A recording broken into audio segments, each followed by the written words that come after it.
were asked because we have many, many years of experience in the school, like you, and we really believed from the very onset that research in the science classroom was so important, and we saw the benefits both to the students and ourselves.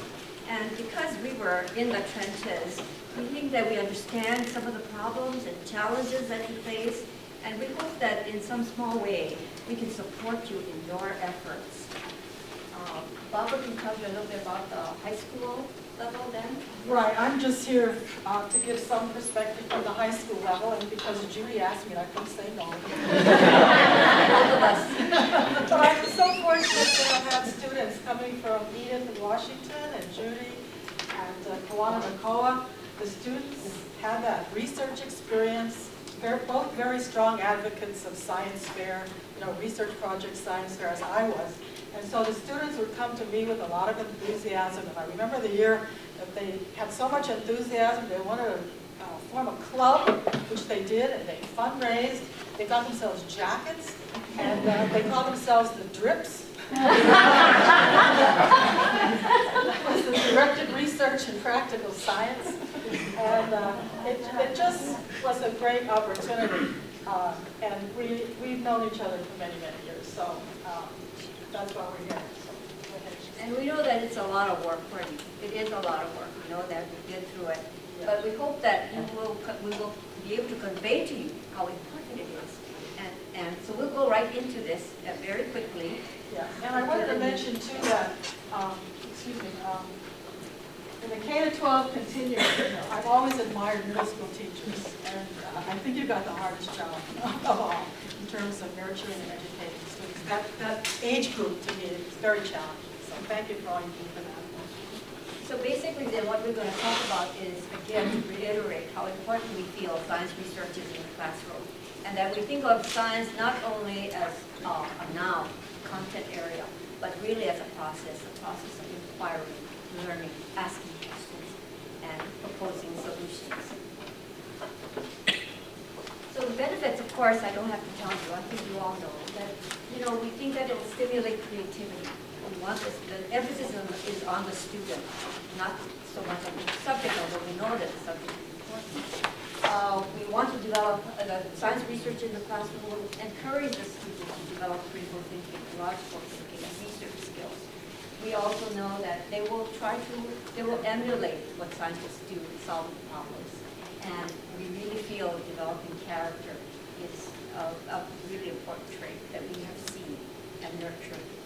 And of course, relating scientific methods to real life problems.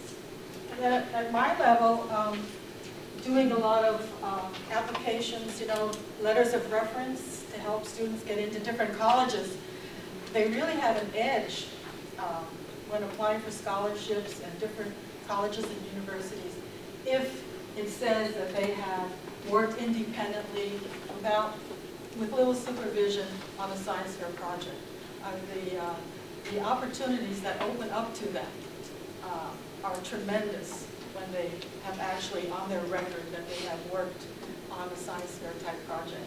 And we don't have a slide for the benefits to the teacher, but I have to tell you that I think I probably learned more science because my students were doing in-depth research on a wide variety of topics that I had not heard about, or even covered, or would have had the time to cover in the classroom. So that is really a really positive thing for me as a teacher.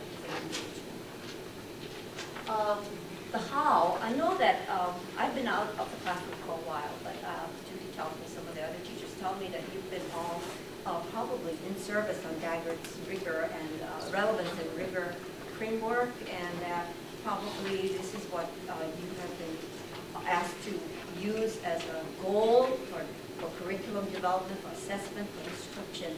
And so I'm going to go over it really quickly. I know that I didn't know that you were going to have a handout of our slides, so it's repetitive.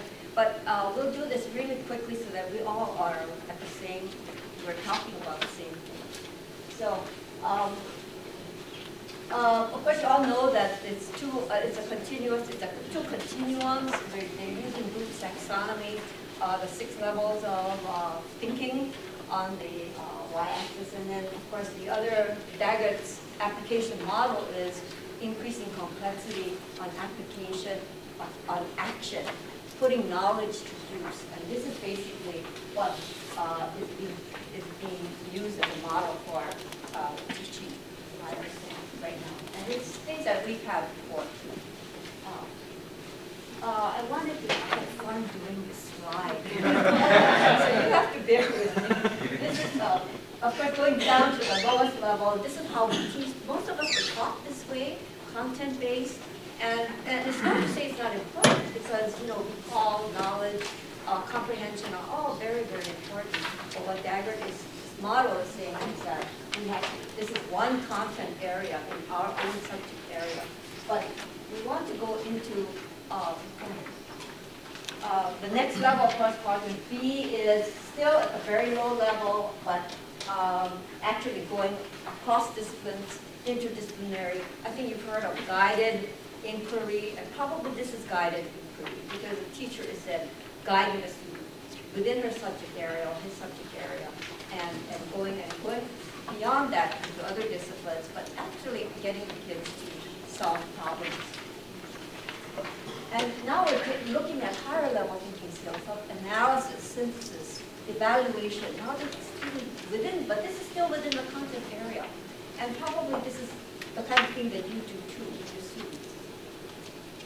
But as Jeffrey, I believe, said, that you're all working toward quadrant D. And this is where we feel the science research in the classroom just fits it perfectly. Because we're looking at synthesis, evaluation, analysis, but also in an interdisciplinary set. You're asking questions that are going beyond your subject.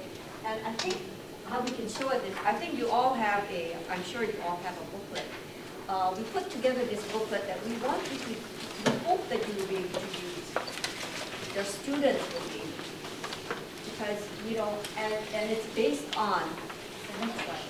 Second page, and just to illustrate how we can really attain quadrant D standards is problem finding. That's a really difficult part. I think those of you who are already doing it, I think this is one of the places, this is one of the topics that's the most difficult, because you want the student to come up with the ideas. You want to capitalize on his interest, his love for something, his motivation. This is where the student then becomes a focus for it. Background research, the student is encouraged to go out across disciplines to find out more about the topic he's interested in. And then he has to, this is divergence, then he's going to converge into a hypothesis based on what he has already, the research has already found, and coming up with his own hypothesis, the problem that he wants to research himself. So this is just to show you that this is why we think it really is hitting quadrant D. This is a quadrant D activity. We hope that in this way you will be able to meet those needs. So we're going to go into then knowing this. How can we help you? How can we support you? We're retired teachers. We love children. That's why we were in the classroom for so long. We work a lot with them. And now we'd like to see if we can spend some of our time at least. If you ask us for help, we would like to do that. And yeah, I think we'll go over the site. We've organized that science investigation group, and I know there are a lot of options out there that you have, and there's so many things, but if you are interested, we certainly would love to have you join this group. And the idea is teachers teaching teachers. I'm sure all of you would have something to share in terms of your experiences related to this type of work, or if you identify certain problems, somebody else in the group might have a great solution. So it is really an interactive forum. And one of the main things, though, that we hope it will be a source of providing relevant resources.